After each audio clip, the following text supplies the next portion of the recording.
Forget what you think you know about drug lords. There's a guy who has overrun police across the world, stacked up money most people cannot even imagine, and stays ahead using a trick that feels straight out of a spy movie. His phones protect secrets and erase messages before anyone can get to them. This is real, not a movie. This is Angelo Pendelli, Australia's most wanted Hells Angels drug boss.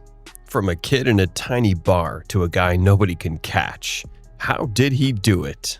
And why is he still free? Hold on tight because we're diving deep into the wild world of a man who's fooled almost everyone. Let's go back to where it all started, the 1970s, in a small place called Whyalla, South Australia. Angelo Pendelli didn't come from a rich family. His mom and dad, Constantino and Ma, moved from Turkey to Australia, hoping for a better life. They weren't after fame or big bucks, just a chance to get by. They ran a little bar called the Sundowner Hotel, serving drinks and food to regulars. It was tough work, but it kept them going.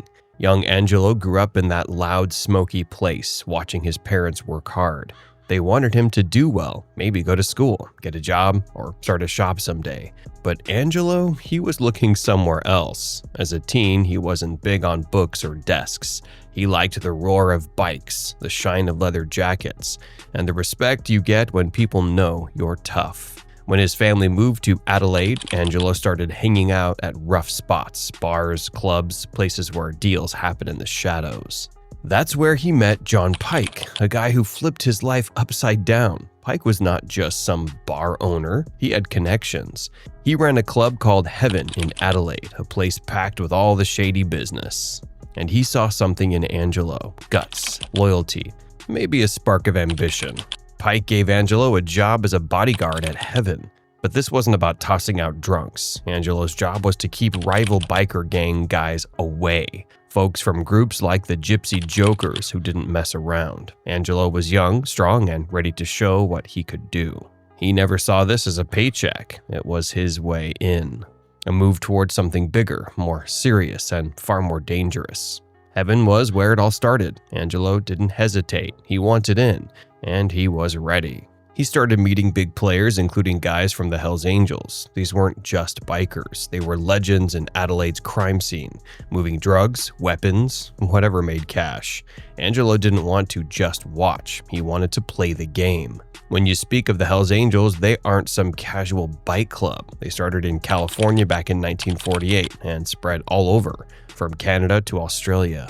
By the 1980s, their Australian groups were growing fast, especially in places like Adelaide and Sydney. They had a name, tight with their own, brutal to anyone who crossed them. For a guy like Angelo, joining them was the ultimate goal. He started at the bottom, a prospect doing small jobs like watching bikes or fetching stuff. But he was quick, driven, and didn't back off. By the late 1980s, he earned his full patch, wearing the Hells Angels skull logo like a badge of honor. But here's the twist. Angelo did not just want to join them and ride along. He wanted to run things. He wanted to be the king. The Hells Angels were deep in drugs, meth, cocaine, weed, all of it. Australia's drug scene was blowing up, and the Angels had a big piece. The Hells Angels in Australia had become as iconic and feared as the mafia families in New York. Angelo picked up the game fast, learning how to move drugs, dodge police, and keep the money coming. He wasn't loud or showy, he was just focused. By the early 2000s, he was moving up, not just in Adelaide, but all over Australia. His big moment came in 2006 when Felix Lyle, the Hells Angels national boss, got thrown in jail. Now that the national boss is in jail, who would have taken over the Hells Angels? Well, it was none other than the great Angelo Pendelli. As the new leader, Angelo headed to Sydney to start a city chapter. Sydney was the perfect place for his plans. It had ports for sneaking drugs, tons of people buying, and enough noise to hide what he was doing. He bought a huge house in Pyrmont for $2 million, a fancy place right by the water. Angelo was not the kid from Whyalla anymore. He was eating at top restaurants, gambling at Star City Casino, living like a star. But that house wasn't bought for him just to have a luxurious stay. It was his base, where he planned deals and kept secrets, and believe me, Angelo had a lot to hide. Now here's where it gets jaw-dropping. His drug empire reportedly raked in $1.5 billion a year. That's more than the GDP of some small nations. Well, it's not bad for a guy who started in a smoky pub in South Australia. Meth alone brings in billions. The Hells Angels run the whole show, from making drugs in places like Southeast Asia to getting them to buyers in cities. His operation had the global reach of a multinational corporation, yet it was hidden in plain sight. Did he have $1 billion in his pocket? Probably not, but the business he controlled, it was rolling in money. And the proof is in the police busts. They've grabbed millions in cash, drugs, and stuff from the Angels over and over. Now, here's Angelo's trick for staying one step ahead. He didn't rely on muscle or guns. He went all in on tech. By the 2010s, he was using secret phones, not like the ones you and I have. These were special, like Blackberries at first, then custom ones built to block cops. They used private systems, deleted messages right away, and could be wiped out from far away. Angelo was brilliant, and Australia's police were hitting hard, tapping calls, using snitches. But with these phones, Angelo could talk to drug makers in Thailand, sellers in Melbourne, or cash cleaners in Dubai without leaving a clue. It was like he was a ghost. Those phones kept him free, but they also put a target on his back. In 2014, Australia's tax office joined forces with the police for Operation Morpheus, a giant move against biker gangs. They stormed Angelo's Sydney house, searching for proof he was dodging taxes. And that money he was making, he never reported a cent to the government. The tax folks asked for his records, but Angelo ignored them. When they got him in court in 2016, he stayed calm. His accountant took the blame, claiming a computer glitch lost the tax papers. The judge let it slide, believing Angelo trusted the accountant. He got off with no real punishment, and this was a tiny slap for a guy swimming in cash. But that was just the beginning. Operation Morpheus kept coming. Police were getting closer, and Angelo felt the heat. By 2016, he left Australia, heading to the Middle East. He was bouncing between Dubai and Turkey, always one step ahead of the cops. They tracked him, watched his moves, but he slipped away every time. Even when the cops chased him, Angelo kept his drug world running. He wasn't hands-on anymore. He was the big boss, giving orders through those secret phones, moving drugs from Asia to Australia without ever touching them. Now, how about we get into one of the biggest busts that happened in 2016? In 2016, police got wind of a huge drug plan tied to Angelo. The idea was to fly $250 million worth of meth into Australia on a small plane. But the US drug cops stopped it before the plane left California. They grabbed all the drugs. Australian police found $2.4 million in cash stuffed in a truck, likely for the deal. They arrested a 72-year-old pilot, but Angelo nowhere to be found. A cop said he keeps a low profile but runs things, not just in Australia but worldwide. Even from far away, he was calling the shots. That's not all. The Hells Angels not only deal with drugs, they've got other hustles to keep the money flowing. In Australia, they run legit businesses like tattoo shops, gyms, and bars to hide their cash. Well, that's called money laundering, and Angelo was a pro. For example, if you make $1 million selling drugs, you can't just deposit that in a bank, so you funnel it through a shop, make it look like you sold a ton of tattoos or protein shakes.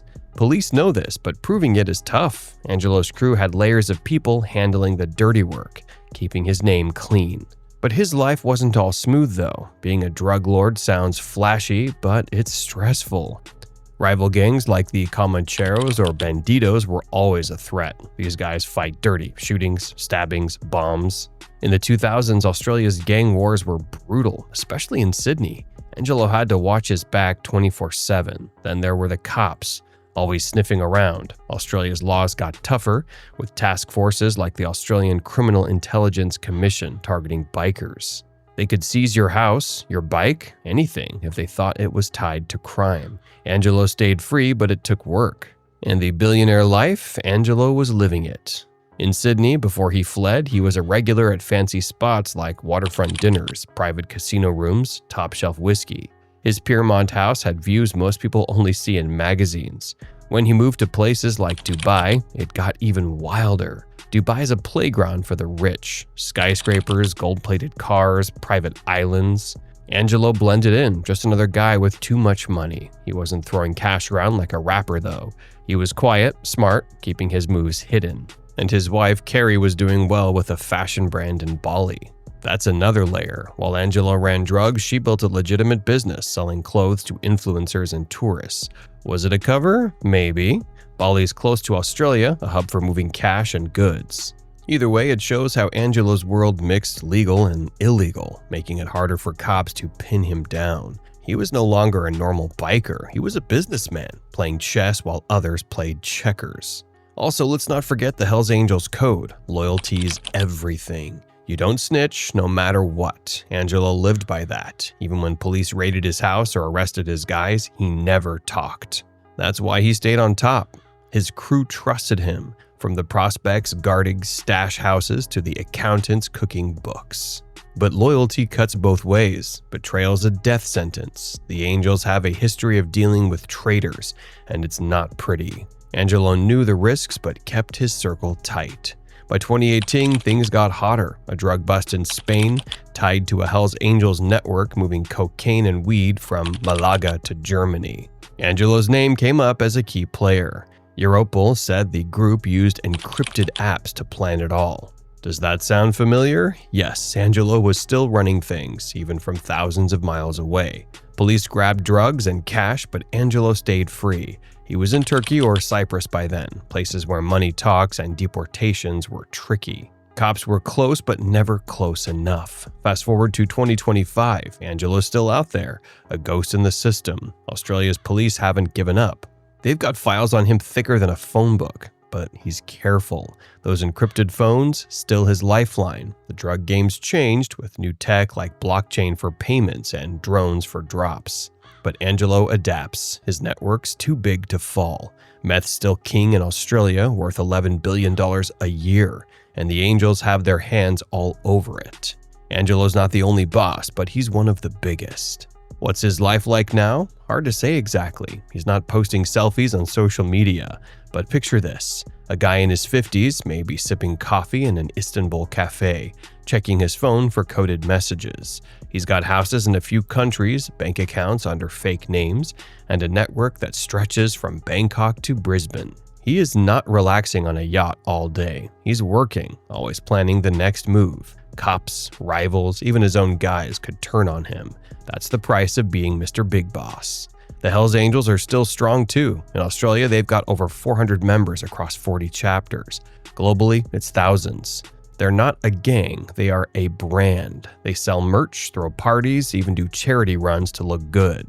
But don't be fooled, the core's still crime, drugs, extortion, smuggling. Angelo's a piece of that machine, maybe the sharpest piece. He's not the founder or the loudest, but he's the guy who took a small-time crew and made it global. Why is he so hard to catch? It's not just the phones, it's the system. Drugs make too much money, and too many people want in, from crooked port workers to shady lawyers.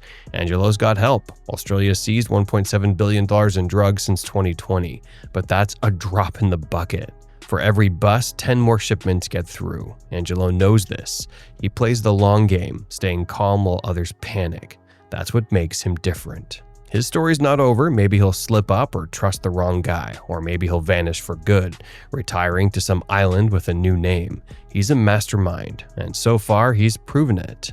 From a bar kid to a billionaire drug lord, Angelo Pandeli's life is a roller coaster of power, risk, and escape. Police call him a criminal, his brothers call him a legend. Either way, he's still out there, one step ahead, living a life most of us can't even touch. So, what do you think is next for Angelo Pandeli? Will he keep dodging the law forever, or is his luck running out? That empty Sydney house, those secret phones, the billions in drugs, they're all pieces of a puzzle nobody's solved yet.